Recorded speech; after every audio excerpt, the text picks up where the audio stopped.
Welcome to RD classes. जैसे कि हम पावर और एक्सपोनेंट्स पढ़ चुके हैं, अब हम पावर्स और एक्सपोनेंट्स से रिलेटेड कुछ क्वेश्चंस करेंगे। मैंने कुछ ऐसे क्वेश्चंस को उठाया है जहां पे डाउट क्रिएट हो सकता है, ठीक है। तो आज हम उन डाउट्स को क्लियर करेंगे। स्टार्ट करते हैं फर्स्ट क्वेश्चन से। फर्स्ट क्वेश्चन में लिखा है -3 raise to the power 3 box 2 raise to the power 3। हमें यहाँ पे कंपेयर करना है कि आखिर कौन सी क्वांटिटी बड़ी या फिर कौन सी क्वांटिटी छोटी है। तो स्टार्ट करते हैं क्वेश्चन नंबर 1।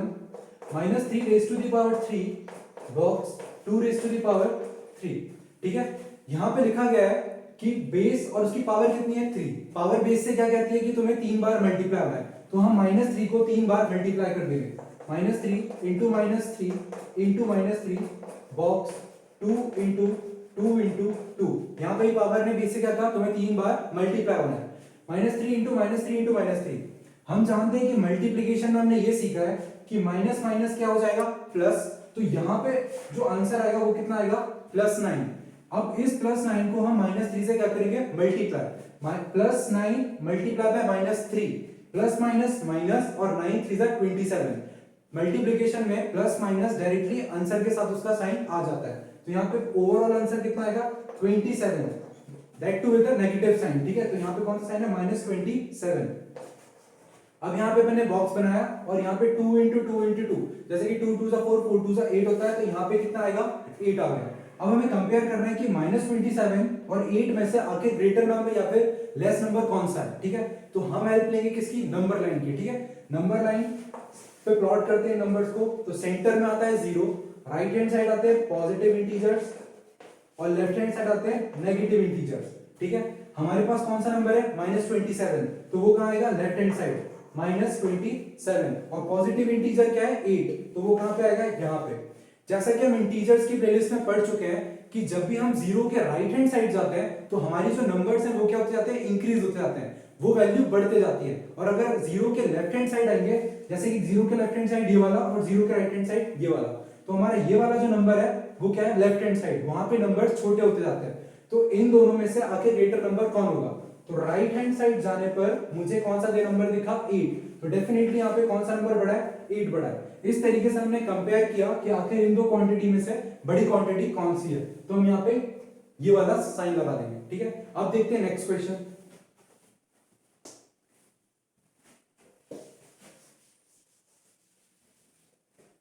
हमारा नेक्स्ट क्वेश्चन है -3/4 whole raise to the power 3 is equal to -27/64, ठीक है। इस क्वेश्चन में हमें सिर्फ प्रूव करना है कि LHS is equal to RHS। जो क्वांटिटी यहां पे लिखी है वही क्वांटिटी इसके बराबर है कि नहीं, ठीक है।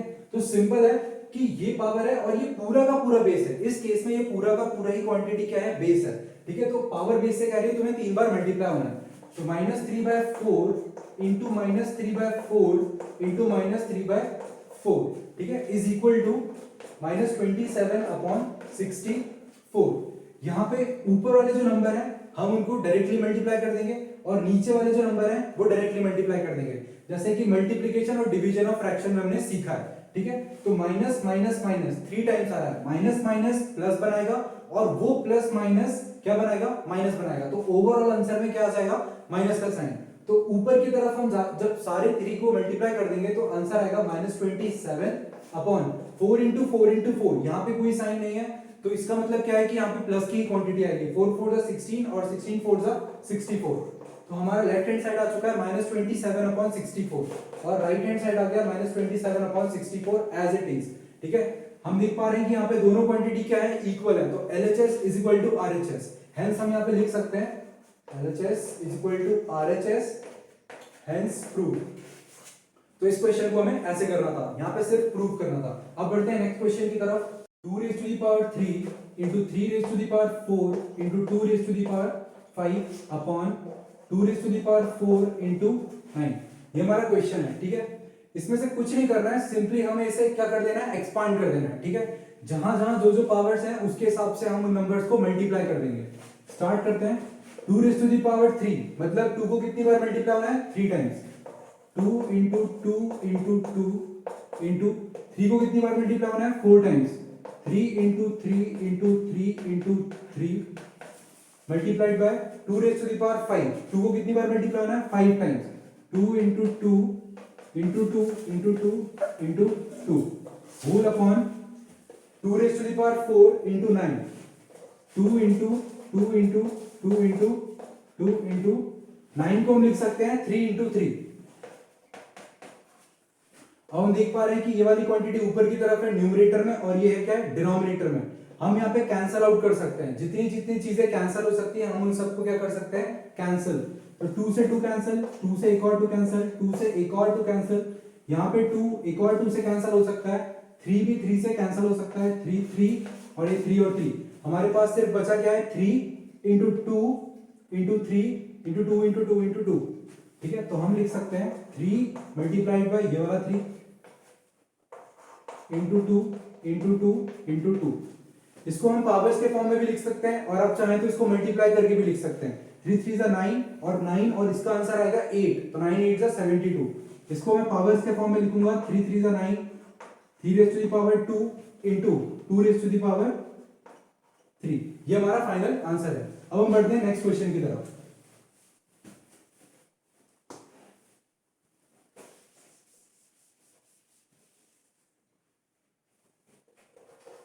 क्वेश्चन है 8 raise to the power 2 divided by 2 raise to the power 3। ठीक है, ये बहुत ही सिंपल क्वेश्चन है, हमें कुछ नहीं करना है।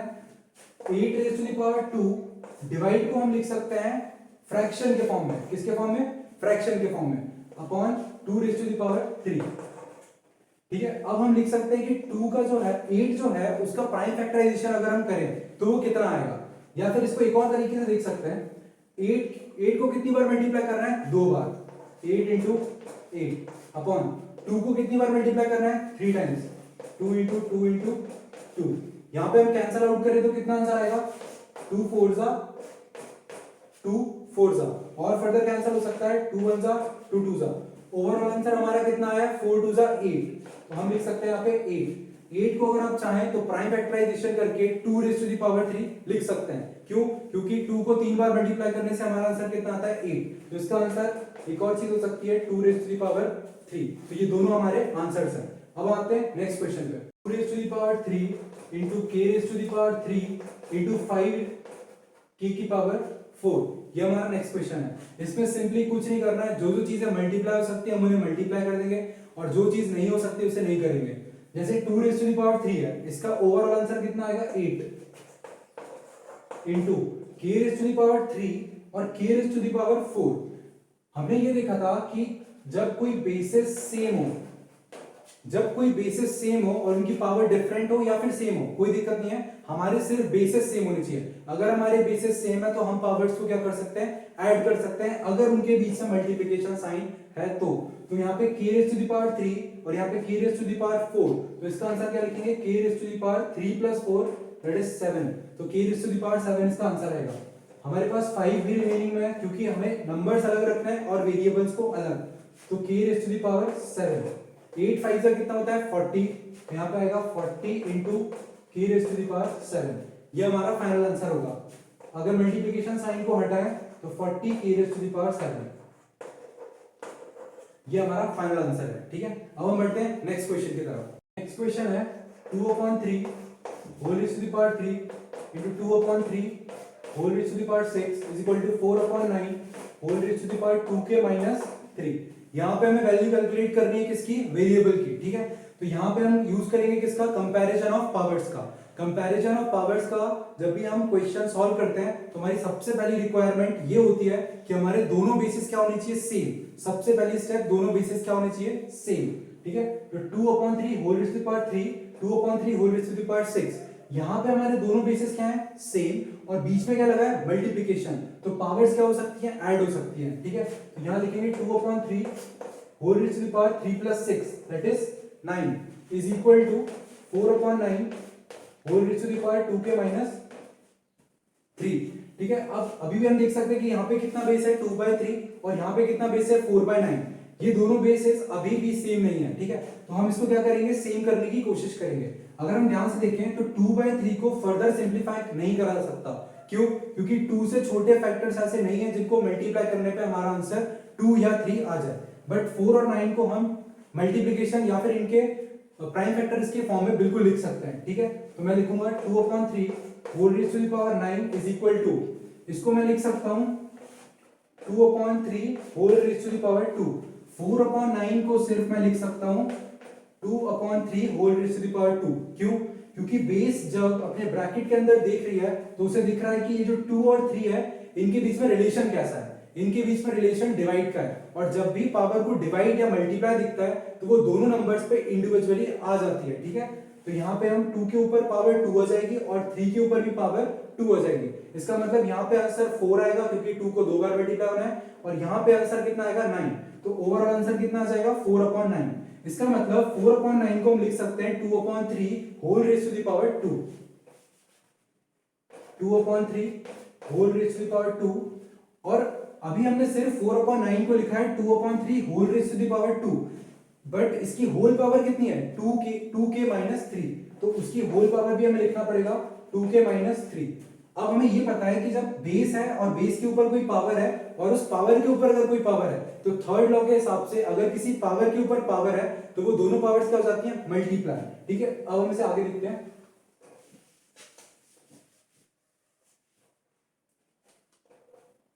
2/9 2/3 whole raise to power 9 is equal to 2/3 और ये पावर्स क्या हो जाएंगी मल्टीप्लाई। 2 का मल्टीप्लीकेशन 2k माइनस 3 इस पूरे के साथ मल्टीप्लाई करना है। जब यहाँ पे डिस्ट्रीब्यूटिव प्रॉपर्टी हम लगाएंगे तो हमारा जो आंसर आएगा 2 मल्टीप्लाइड बाय 2k और 2 मल्टीप्लाइड बाय माइनस 3। तो 2 मल्टीप्लाइड बाय 2k 4k और 2 मल्टीप्लाइड बाय माइनस 3 माइनस 6। तो हमारा आंसर यहां तक आ चुका है। अब हमारे जो बेसेस हैं वो क्या हो चुके हैं बिल्कुल सेम हो चुके हैं। जैसे ही हमारे बेसेस सेम इक्वल हो जाते हैं वैसे ही हम पावर्स को क्या कर देते हैं इक्वेट कर देते हैं। तो अब हम यहां पे क्या करेंगे पावर्स को इक्वेटिंग पावर्स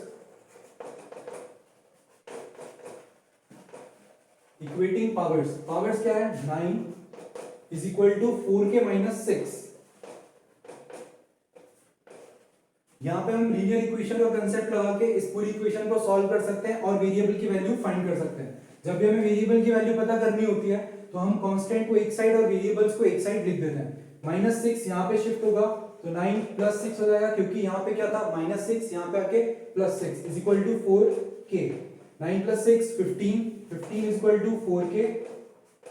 इसको अगर फर्दर देखें तो k की वैल्यू अगर निकालनी है तो जो 4 है वो k के साथ क्या है मल्टीप्लिकेशन में। जब वो यहां शिफ्ट होगा तो कहां आएगा डिवाइड में। तो k की वैल्यू आएगी 15/4।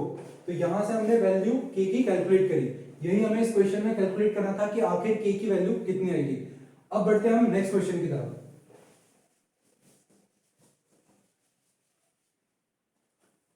नेक्स्ट क्वेश्चन है x/y is equal to 3/2 whole raised to the power 2 divided by 5/7 whole raised to the power 0। ठीक है, तो हमें x/y की वैल्यू दी है। x/y is equal to 3/2 whole raised to the power 2 divided by 5/7 whole raised to the power 0। हम ये जानते हैं कि any number raise to the power 0, any number raise to the power 0 answer कितना होगा 1। ठीक है, तो x/y is equal to 3/2 whole raised to the power 2 divided by 5/7 इसका आंसर कितना आएगा 1। और any number divided by 1 number itself ही आ जाता है। ठीक है, किसी भी नंबर को 1 से अगर अपन डिवाइड करेंगे तो वो नंबर खुद ही आ जाता है। तो हम देखेंगे x/y is equal to 3/2 multiply 3/2 whole raise to the power 2 और divided by 1 as it is number आ जाएगा। इसके आगे हम देखते हैं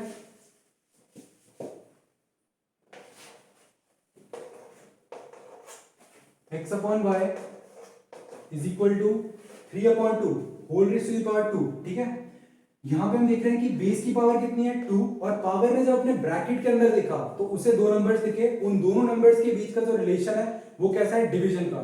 जब भी पावर्स अपने ब्रैकेट के अंदर दिखती है और उसे अगर मल्टीप्लिकेशन और डिवीजन दिख रहा है तो वो पावर इंडिविजुअल बेसिस के ऊपर आ जाती है। ठीक है, तो हम लिख सकते हैं 3 raised to the power 2 upon 2 raised to the power 2। ये पावर दोनों के बेसिस के ऊपर आ जाएगी। ठीक है, इसका फाइनल आंसर देखें तो x/y is equal to 3 raised to the power 2 का आंसर 9 होगा और 2 raised to the power 2 का आंसर 4। तो हमारी जो x/y की जो वैल्यू आई है वो कितनी आई है 9/4। अब इस वैल्यू का यूज करके हमें ये कैलकुलेट करना है कि find the value of y/x raised to the power 3। यहां पे ध्यान देना यहाँ पे x अपॉन y नहीं लिखा है, यहाँ पे लिखा है y upon x raise to the power 3 की वैल्यू में कैलकुलेट कर लिया। तो अभी हमारे पास क्या वैल्यू है, हमारे पास x upon y is equal to 9 upon 4 पता है हमें कैलकुलेट करना है y upon x whole raise to the power 3। ये वैल्यू हमें क्या करनी है, कैलकुलेट करनी है। यहां पे हमें दिया x अपॉन y, अगर हम इसे रेसिप्रोकल कर दें, क्या करते हैं रेसिप्रोकल, तो ये हो जाएगा y अपॉन x। और अगर ये लेफ्ट हैंड साइड रेसिप्रोकल हो रही है तो उसी तरीके से राइट हैंड साइड को भी रेसिप्रोकल होना पड़ेगा।